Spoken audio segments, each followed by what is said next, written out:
Olá, meus irmãos, eu vos saúdo com a paz do Senhor.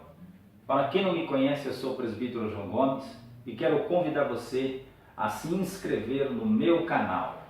A lição de hoje é uma lição muito importante, a lição número 4, onde o tema é os atributos do ser humano.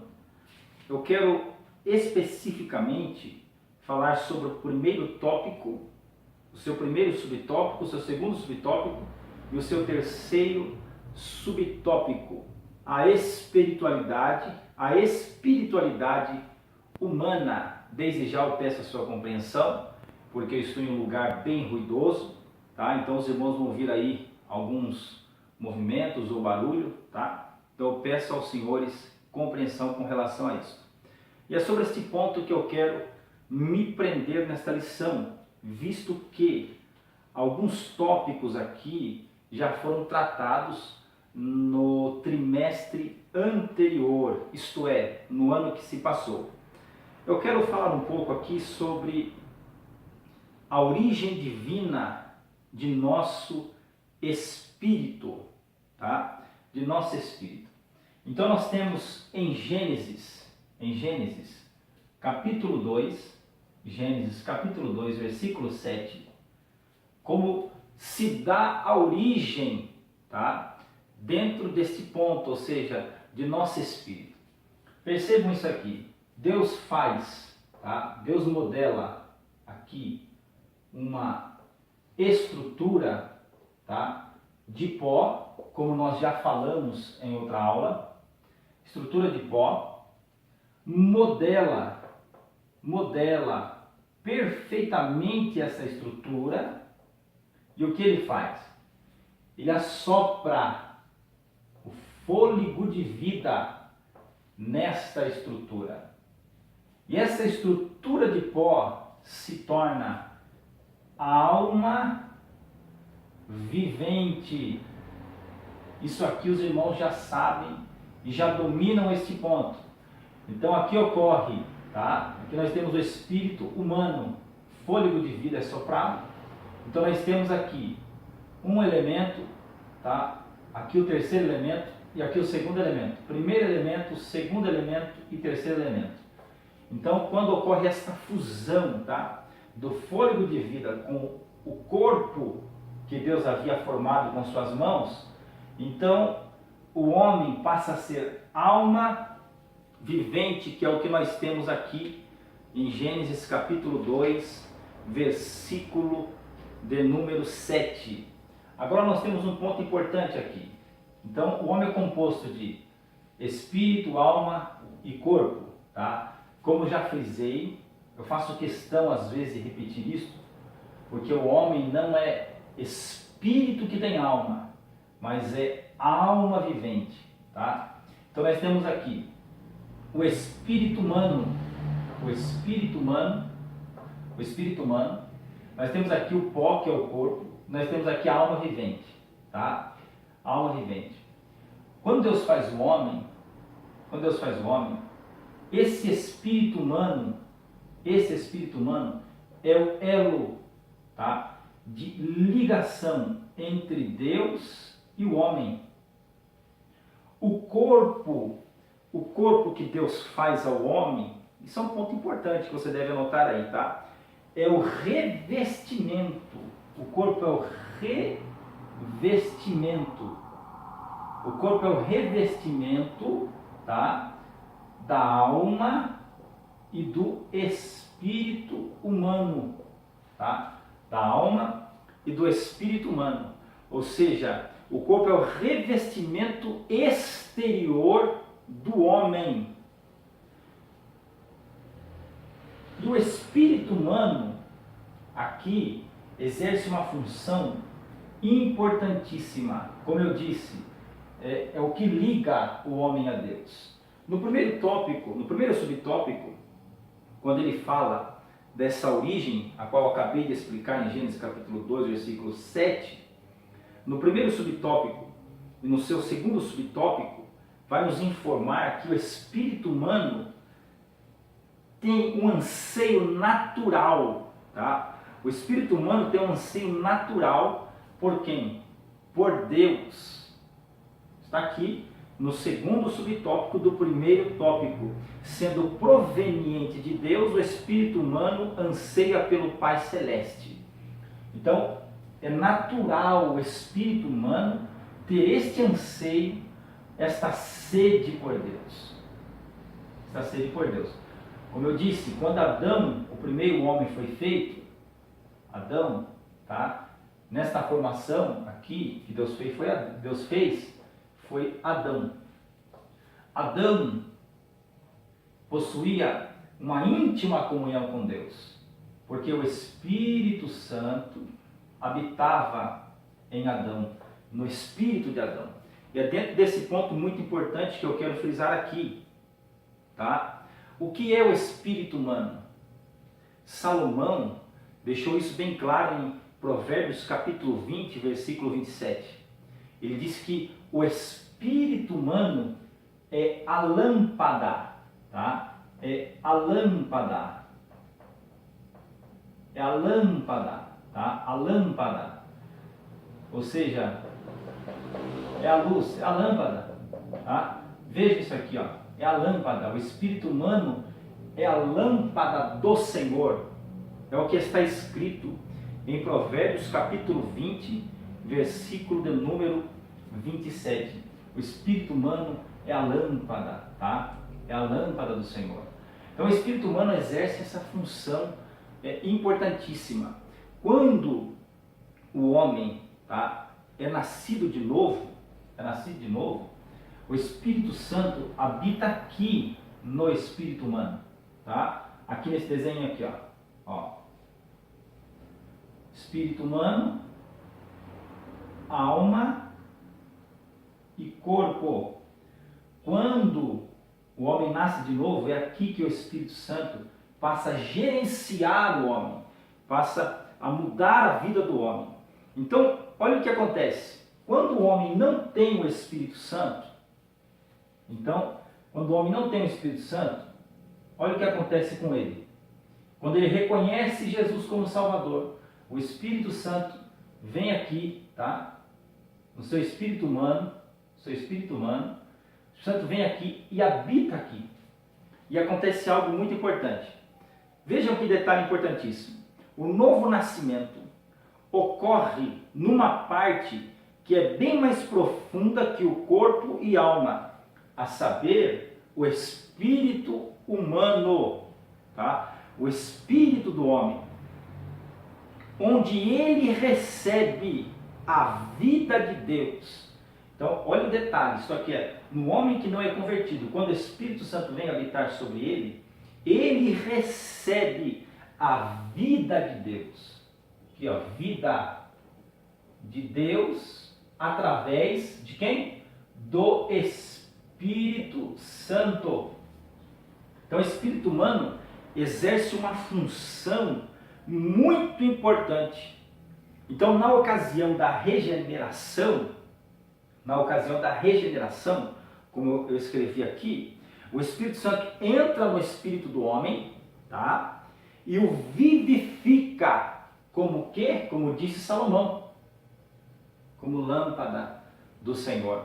Então, o homem que não tem o Espírito Santo, o ímpio, tá? Que não tem o Espírito Santo, o seu espírito está morto. Por quê? Porque não recebeu a vida de Deus que é comunicada através do Espírito Santo.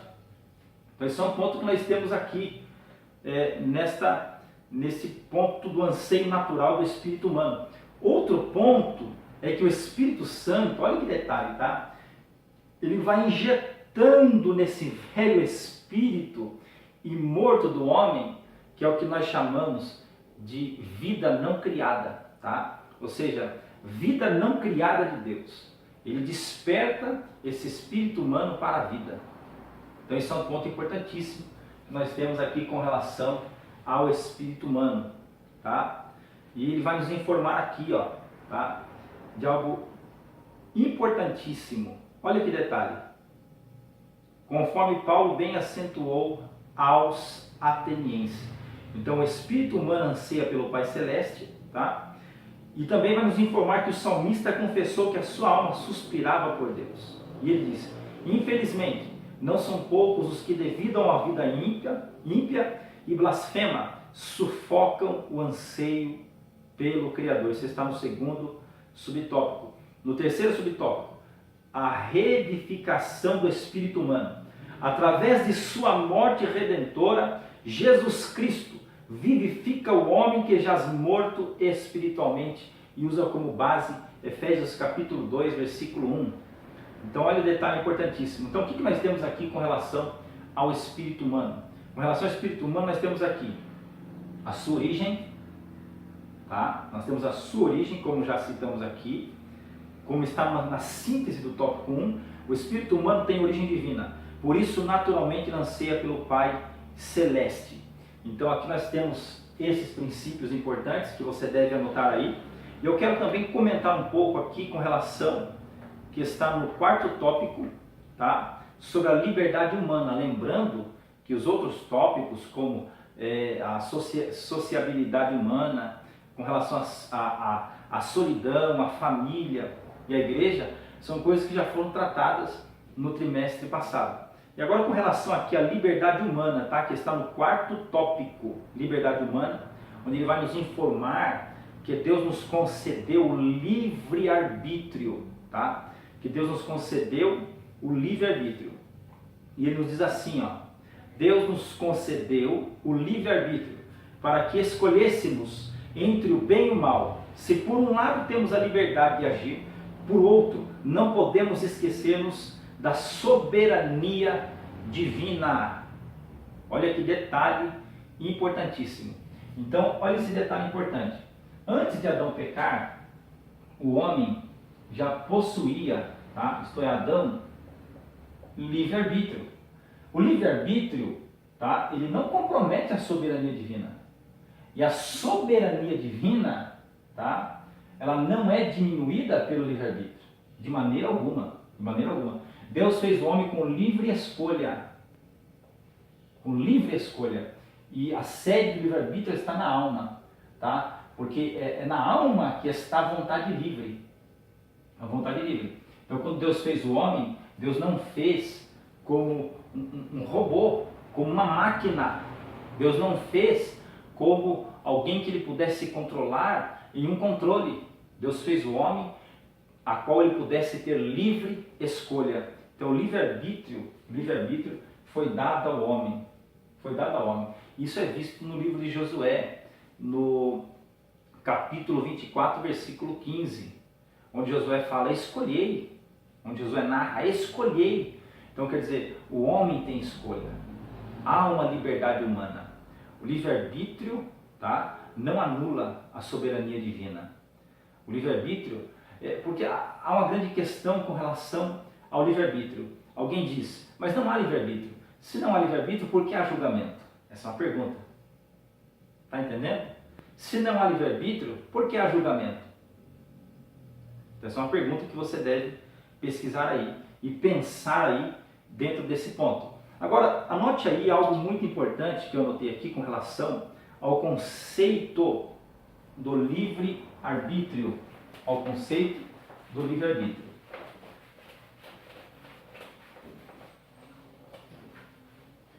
Vejamos 3 pontos de grande importância. Anote aí.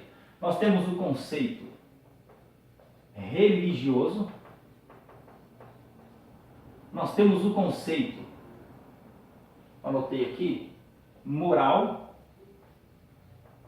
E nós temos o conceito científico.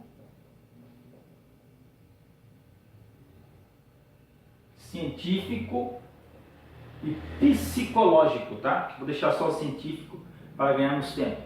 No conceito, vamos lá, vamos começar pelo científico, tá? Do terceiro ao primeiro. No conceito científico, implica que, olha o detalhe, hein? Implica que a mente controla certas ações do corpo, tá? São essas aqui as implicações com relação ao conceito do livre-arbítrio. No conceito moral, anote aí, implica que o indivíduo é responsável por suas ações ou pelas suas ações. Isso no segundo ponto. No conceito religioso, implica que uma divindade onipotente não imponha seu poder sobre a vontade ou escolhas individuais. Então são esses daqui os conceitos de livre-arbítrio. Nós vamos ver de forma abundante nas Escrituras o livre-arbítrio do homem. Tá? O homem é livre, é o homem quem decide, é o homem quem escolhe se ele quer andar com Cristo ou se ele não quer andar com Cristo. Deus não fez o homem como um ser autômato, tá? Deus não fez o homem para ser governado através de um controle. Não, não. Deus deu ao homem a chance, a livre escolha. Jesus disse: se alguém quiser vir após mim, negue-se a si mesmo, tome a sua cruz e siga-me. O que Jesus está dizendo? Jesus está dizendo o seguinte: olha, se vocês quiserem vir após mim, tome a cruz. Ou seja, olha, estou apresentando aqui a vocês o custo que há em me seguir. Agora a decisão de me seguir cabe a vocês. Vocês precisam sentar, calcular o peso, calcular o custo. Vocês devem fazer como um construtor, como alguém que vai construir uma casa. Alguém vai construir uma casa. Vê se vale a pena. Vê se você consegue ir até o fim da construção dessa casa para que você não seja envergonhado. Então ele diz: se você quiser vir após mim, se alguém quiser vir após mim. Então ele não força, tá? A sua soberania não violenta a liberdade humana. Então ele diz: se alguém quiser vir após mim. Então se vocês quiserem vir após mim, guarde um detalhe no seu coração. Qual é o detalhe? Vocês caminharão pela via dolorosa. Vocês sofrerão calúnia. Vão falar mal de vocês. Vão criticar vocês. Vão apedrejar vocês. Vão matar vocês por causa do meu nome. É isso que ele está dizendo. Então é um peso. Senta, calcula e vê se vale a pena. E é claro que vale a pena seguir Jesus. Então ele está dizendo que aí depende da sua escolha. Lembrando desse texto, nós começamos a analisar. Ele não violenta a liberdade humana. Então eu quero ficar preso somente a este ponto, tá? Para não tomar muito tempo dos irmãos, que eu sei que o tempo dos senhores é muito precioso. Agora lembrando de um detalhe: tudo que o homem fizer por meio do corpo, ele dará conta ao Senhor. Ele vai responder por suas ações. Então, escolha fazer o bem. Escolha fazer o bem. Lembrando que aquilo que nós fizemos por meio do corpo, no dia do tribunal de Cristo, seremos recompensados por esses atos, por fazermos isto livremente e com grande amor pela obra e pelo zelo do Senhor. Deus te abençoe. Até a próxima aula. Deus te abençoe.